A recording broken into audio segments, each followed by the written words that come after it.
Watch France, and for that I'm joined by James Creedon here in the studio. Hi there, James. Good evening, Tom. Now, the killings in Toulouse, they've inevitably led to a lot of political reaction. Of course, it's a very delicate issue. And some are saying that perhaps Sarkozy is overstepping the mark. What's this about? Well, I suppose they're being watched very closely by the media, and it is a tough one for them to handle in an election campaign because the accusation that they're taking advantage of the situation is all too easy to be made, I suppose, by the media. In any case, les propos angoissants de Sarkozy et des collégiens. This is a headline in the left-leaning Libération newspaper, and it refers to an appearance he made at a school this morning at 11 a.m. For a minute of silence that he had ushered in or organised the previous day, that all schools would respect a minute of silence. So in any case, let's take a look at this headline, Les propos angoissants de Sarkozy. It's over a speech that he made at this school when he appeared, which many thought was a little bit insensitive to the fact that there were junior high school, sort of college-aged children around him, so from about 11 to 15. Let's take a listen to what he actually said this morning to those students. Ça s'est passé à Toulouse, dans une école confessionnelle, avec des enfants de famille juive, mais ça aurait pu se passer ici. Il y aurait pu y avoir le même assassin. Ces enfants sont exactement comme vous. Right, so, some would see that as having gone a little bit too far. And I'll just show you some of the reactions online. This is a socialist MP. Tributes of this sort should not be traumatic, he says, especially when it concerns young people. Be careful of taking advantage of this politically. Récupération politique is how they refer to that. Le Monde has picked up a lot of tweets as well. For example, the mayor of the 4th arrondissement, the school in which she appeared was in the 4th arrondissement. She is socialist, it's worth saying. She said at a moment of national unity, it would have been better to have a speech that is less emotional and more Republican. And she compared it to George W. Bush. She said a speech that was almost George W. Bush in its style.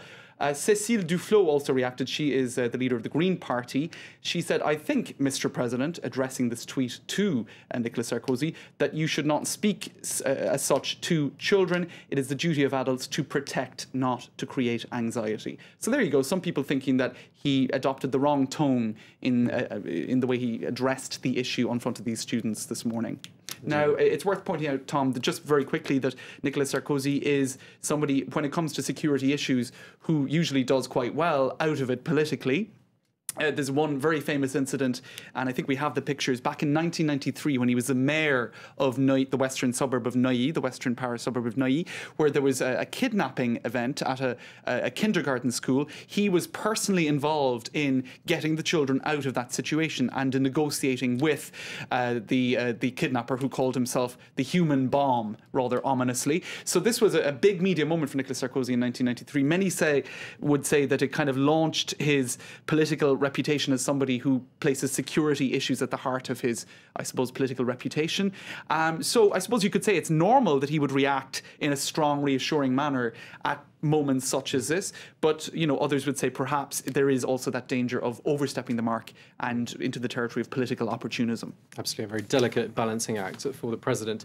So that's what the president's been doing, but his socialist rival in the upcoming elections, François Hollande, what's he been up to today? Well, he has also on each occasion gone to the school down in Toulouse. He was at a school in Paris today for that minute of silence that was asked for. He appeared at a synagogue, but on each occasion, Manuel Valls, who is his director of communications, and I think we have pictures of him on each of these moments. Manuel Valls has been encouraging the cameras not to take too many pictures of him. So it's an even more delicate balancing act for François Hollande, because he has no official role to be down in Toulouse or to be at a school in Paris or to be at a synagogue. So he is more open to these accusations of political opportunism, even if he is a candidate for the job where I suppose you would have a role in these moments. So he has tried to not place himself at centre stage, but at the same time to be in some way present. So yes, as Le Monde's headline is, the Hollande camp are faced with the delicate concept of a suspended presidential campaign, because indeed many were saying when this incident happened yesterday that the campaign was essentially suspended. But of course, That's never really the case so close to a presidential election. Yeah, delicate is indeed the word. Now, it's not the first time, of course, that election campaigns have been underway.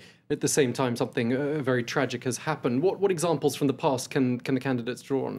Well, the media have been looking at examples from in French elections in the past. For example, in 2002, there were 2 incidents in the run-up to the presidential election then. One was a shooting outside a local municipal council in the suburb of Nanterre. 8 local politicians were killed, 19 injured. This was a massive event.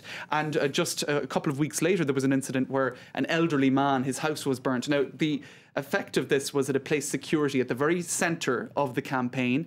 What was the result? In the second round of the presidential election, you had Jacques Chirac, the right-leaning president, and Jean-Marie Le Pen, the far-right candidate, who made it to the second round of elections. So people are saying issues like this, when it's security, when it's shootings, when it's, deaths, if they become big issues just in advance of an election, it can swing voters to the right or even the far right. So I suppose we'll have to see, if this has any impact on the way people vote.